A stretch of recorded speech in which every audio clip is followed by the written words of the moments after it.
Hi, I'm Lauren, 29, and I've never really been the favorite. I knew it, my brother Jake knew it, and my parents sure as hell acted like it. Still, I didn't realize how bad it was until wedding season hit, and apparently, favoritism came with a $40,000 price tag. Let me set the scene. Last spring, Jake got engaged to his college sweetheart, Madison.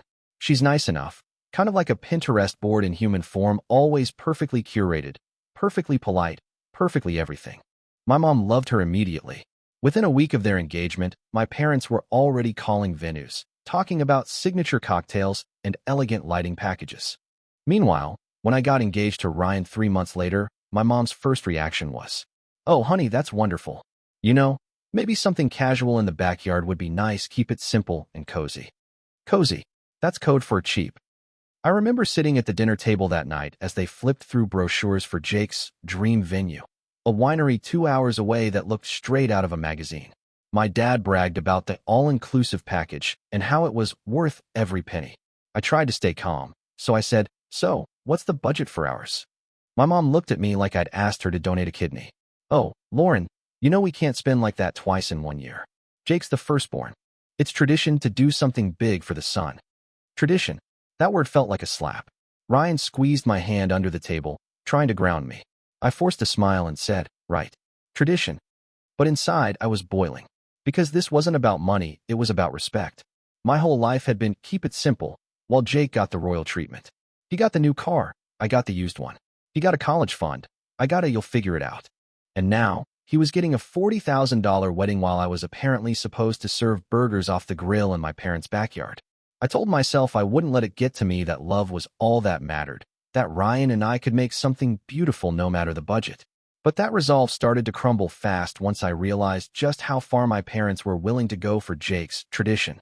Because soon, it wasn't just a difference in budget. It was a difference in how they treated us entirely.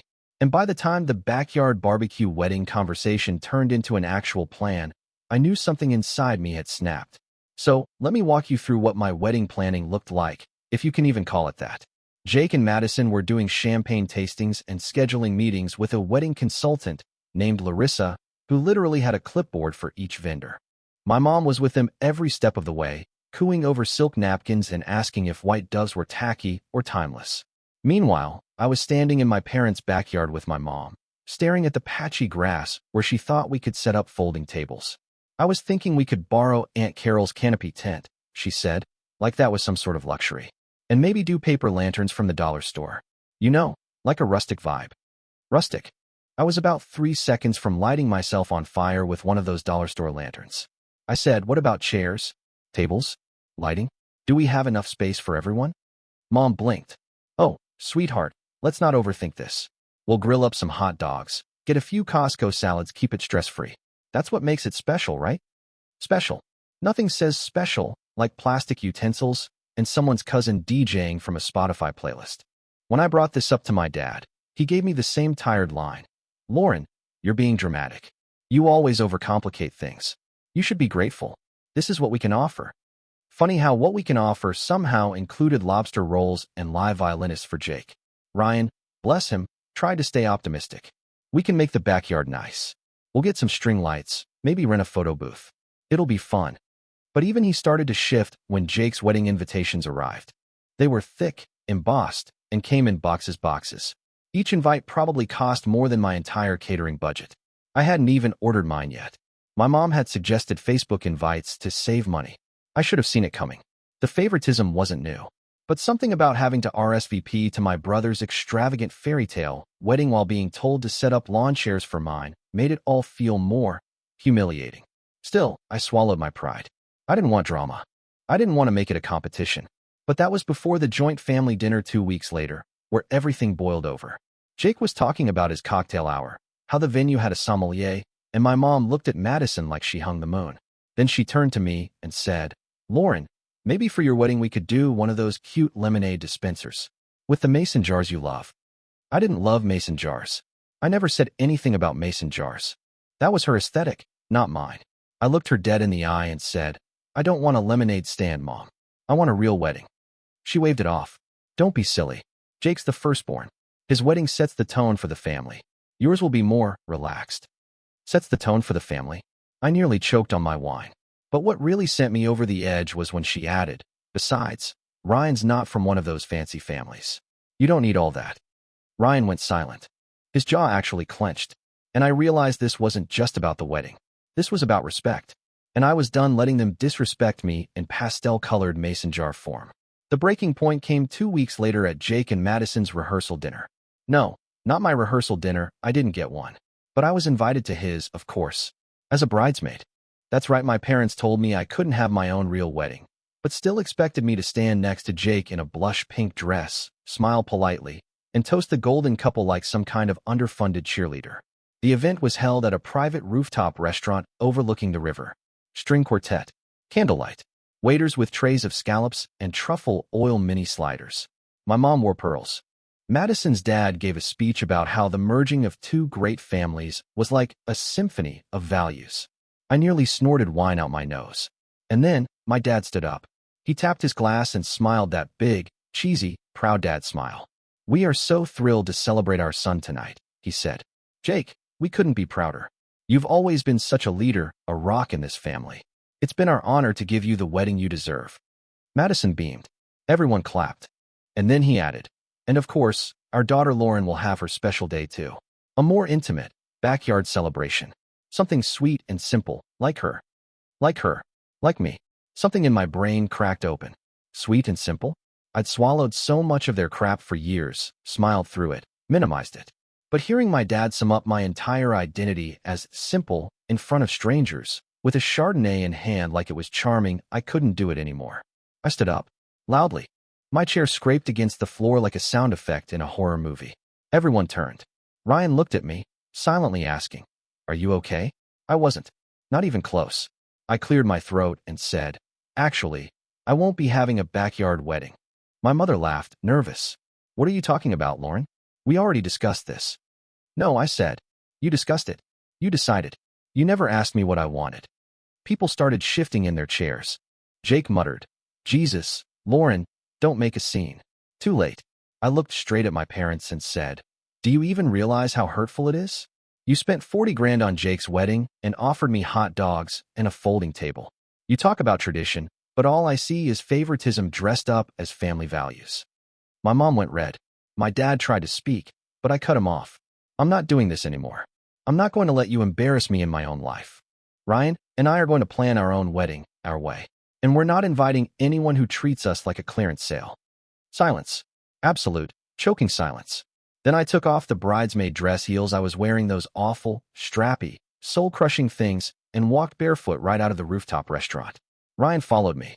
He didn't say a word until we were in the parking garage. Then he smiled. "I'm in," he said. "Let's burn the whole mason jar fantasy to the ground."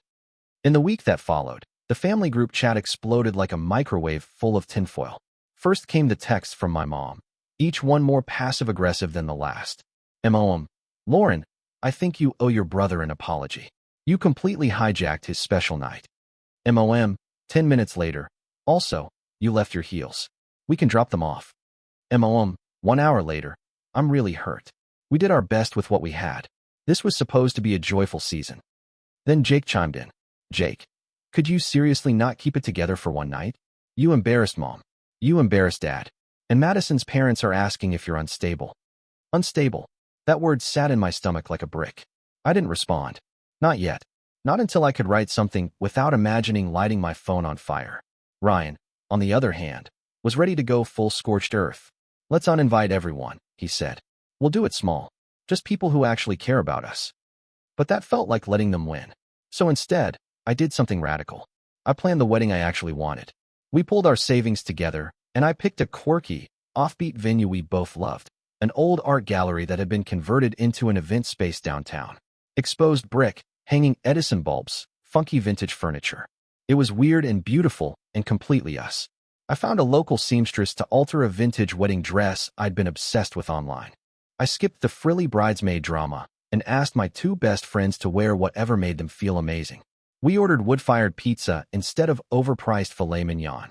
Our playlist was just a Spotify queue full of songs we actually liked, not stuff chosen to impress distant relatives with trust funds.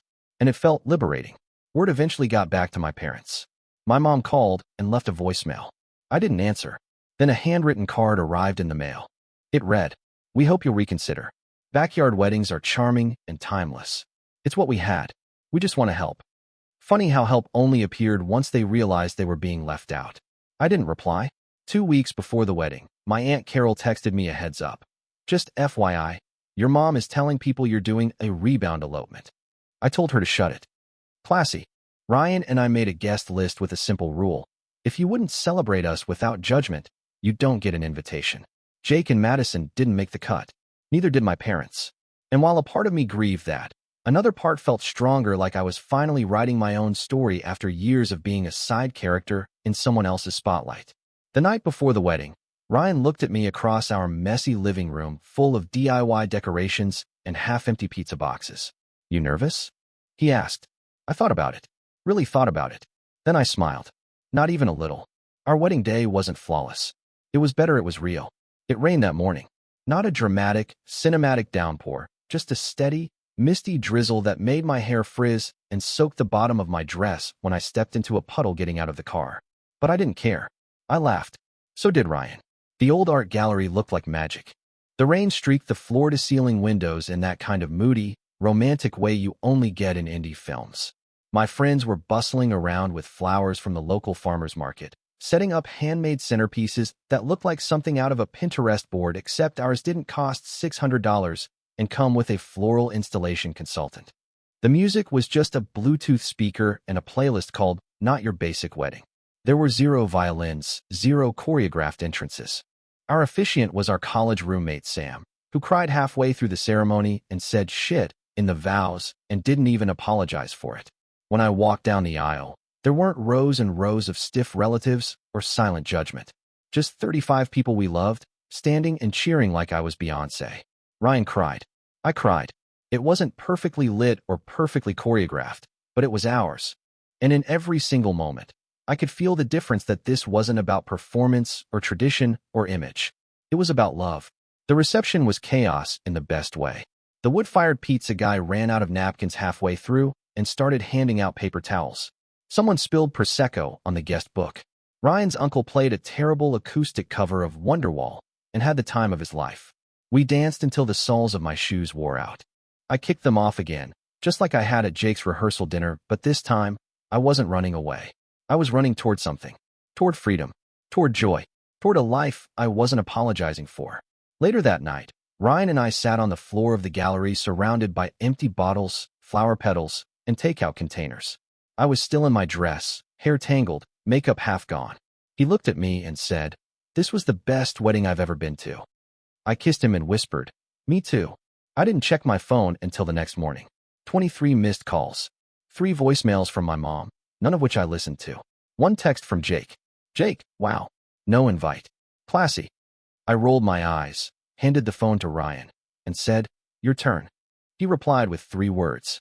"Ryan, respect goes both ways." And that was that.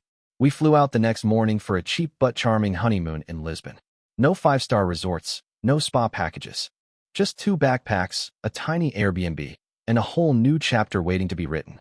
I should have been sad. I should have missed the big, over-the-top, traditional wedding. But I didn't. I missed nothing. And the best part? For the first time in my life, I didn't feel less than. I felt chosen. Celebrated. Enough. When we got back from Lisbon, the fallout hit like clockwork. It started with a certified letter. An actual letter, like it was the 1800s, and I'd disgraced the family name by marrying a stable boy. Inside was a neatly typed note from my parents, for paragraphs long, full of words like concern, deeply hurt, and shocked by your behavior. It read less like a heartfelt plea and more like a performance review. They were shocked I hadn't invited them. Hurt I didn't at least let them contribute something. Surprised I hadn't given them a chance to make amends. Not once did they mention what they had done. Not once did they say sorry. I didn't reply. A week later, I got a call from Grandma Jean. Now, she's 83, half-deaf, and prone to calling people doll or jackass, sometimes in the same breath. But she's the only person in the family who's ever really seen through the golden boy charade. "Your mother's been crying all week," she said. "Let her," I said. "She says you made her look bad in front of Madison's family. She did that all by herself." A pause. "Good girl," Grandma said. "About damn time someone said it." I almost cried right there in the Walgreens parking lot. Ryan and I started getting little messages from unexpected places, cousins I hadn't heard from in years, college friends, even one of Jake's groomsmen. Honestly, you did the right thing. I always thought the favoritism was weird. Your wedding looked incredible. Real. Like love. Funny how the truth trickles out when you stop pretending. But of course, not everyone approved. Jake posted a passive-aggressive Facebook status 2 weeks after our wedding. Some people think burning bridges is brave, but maybe they're just scared to walk across them. A bunch of relatives liked it, including my mom. Very subtle. I didn't respond. Not publicly. Not privately. Because here's the thing, I wasn't scared. Not anymore. Ryan and I started building our life quietly, intentionally. We put a deposit down on a fixer-upper in a neighborhood my parents would have called up-and-coming, with a grimace. We hosted game nights with friends, started a little weekend market booth selling handmade candles and prints, made space for joy. And slowly, something shifted. For the first time in my life, I stopped asking myself, what would they think? I started asking, what do I want? It was terrifying and freeing, like cutting the training wheels off your identity and realizing the bike still moves. There was still sadness, of course. No matter how right your decision is, grief sneaks in through the back door. But so does peace.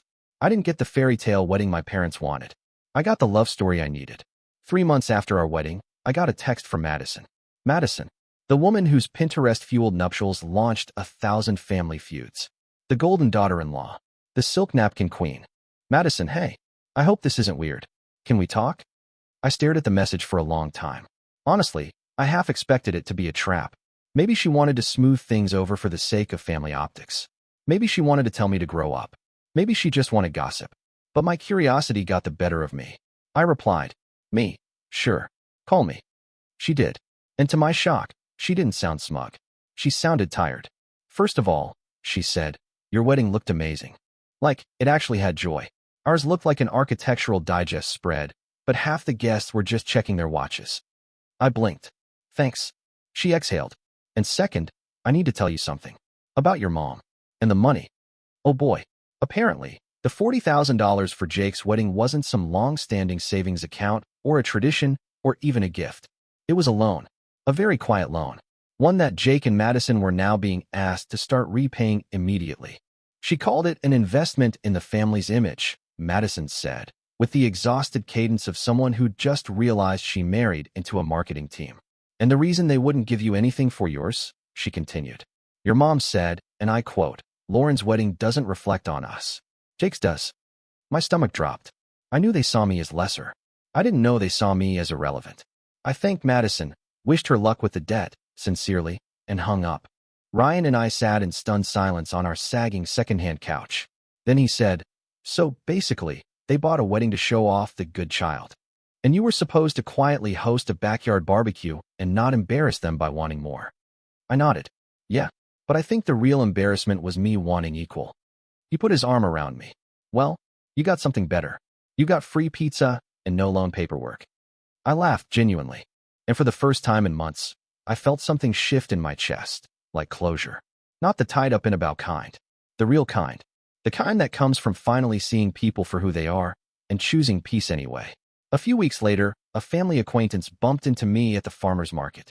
Oh, your mom mentioned you had a private wedding, she said, with a tone dipped in condescension. I smiled. Yeah, we kept it small. You know, just people who respect us. She blinked. Didn't know where to file that. I walked off with a baguette and zero regrets. The next family event we were invited to was Jake and Madison's baby shower. We didn't go. We sent a card. Signed it simply, best wishes Lauren and Ryan. And you know what? That felt like enough. Because we were finally, truly living on our own terms. And we were just getting started. 6 months later, Ryan and I threw a dinner party in our half-renovated house. Paint cans in the hallway, mismatched chairs, candles stuck in wine bottles, we didn't care. We made pasta from scratch, played vinyl records, laughed until midnight. At one point, I stepped outside with a glass of wine, looked up at the string lights we'd hung ourselves, and felt it quiet, defiant joy. Not Instagram-perfect joy. Not golden child approval joy. Real joy. Because I'd stopped chasing their version of worthiness. I stopped shrinking to keep the peace. I let go of the dream that one day they'd treat me the same and started building a life where I didn't need them to. That backyard wedding I was supposed to have, I gave it to myself, in a way, but I filled it with love, not lawn chairs. And that, finally, felt like enough.